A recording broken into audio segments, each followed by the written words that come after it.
I'd like to thank you all for being here today, and thank you so much for protecting the American Health Care Act.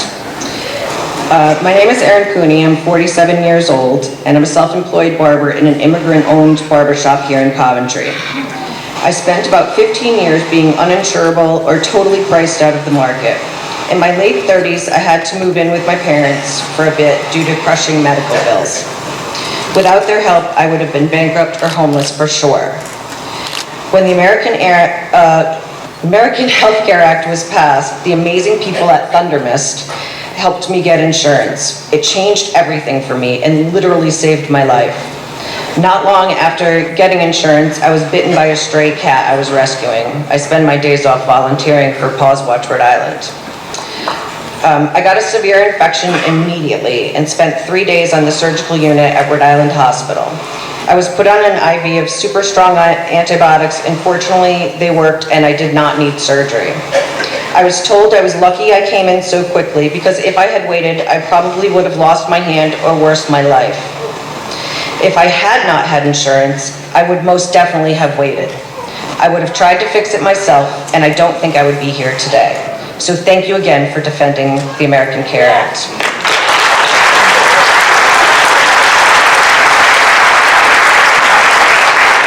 With that being said, today, now that I am happy with my health care, how do we protect the Affordable Care Act in the future, and how do we make it better for people who feel burned by it now?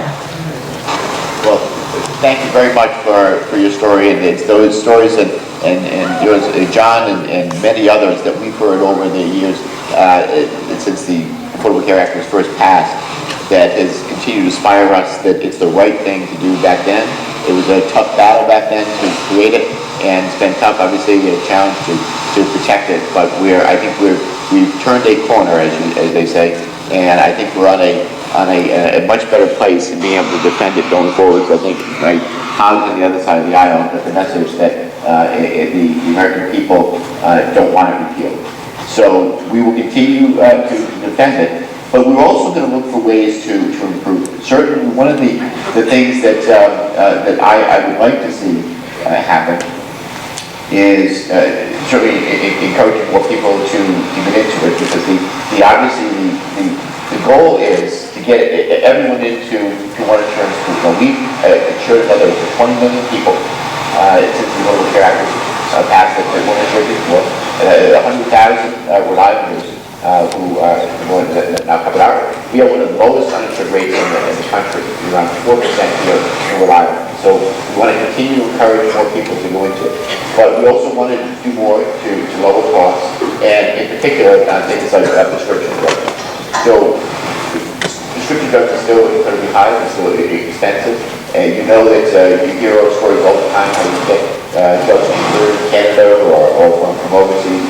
The reason for that is that they use bulk purchasing power negotiations to get the best price for the prescription medication. 2 years ago, when the prescription drug bill was first passed under Medicare Part D plan, one of the reasons why I voted against that particular legislation, and many of my colleagues did on the Democratic side, although we wanted to see a prescription drug plan, was language in there that said, I'm almost quoting verbatim, Secretary of Health and Human Services will not use bulk purchasing power to negotiate on price. That was an example of why and how that bill was written by for the drug companies. It wasn't written for consumers. So we've got to get that language out of it.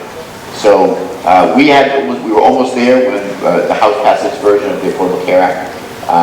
Unfortunately, it wasn't in the Senate version, but we're going to continue to fight to get that language repealed so that we do exactly what the VA does, by the way, to negotiate on price.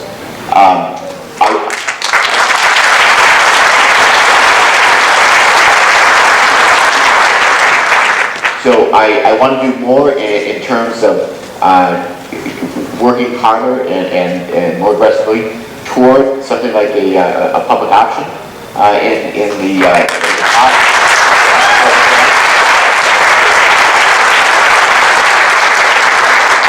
and I think it's becoming more and more apparent that we have to work harder at a single payer system. I know some of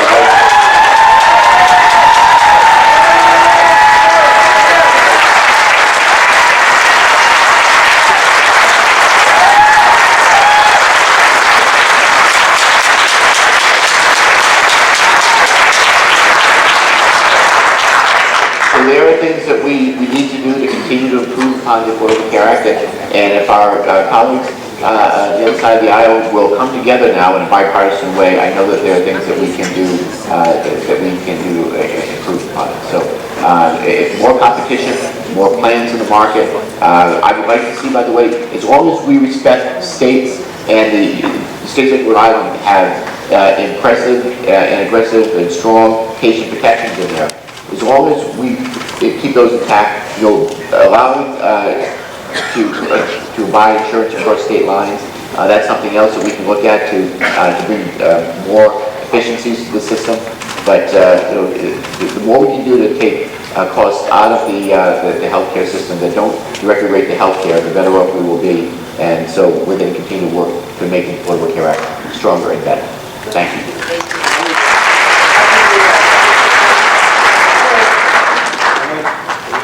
Hello.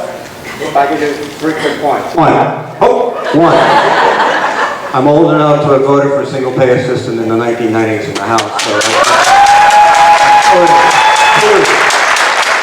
legislatively, we're in a much better position than we were just a week ago.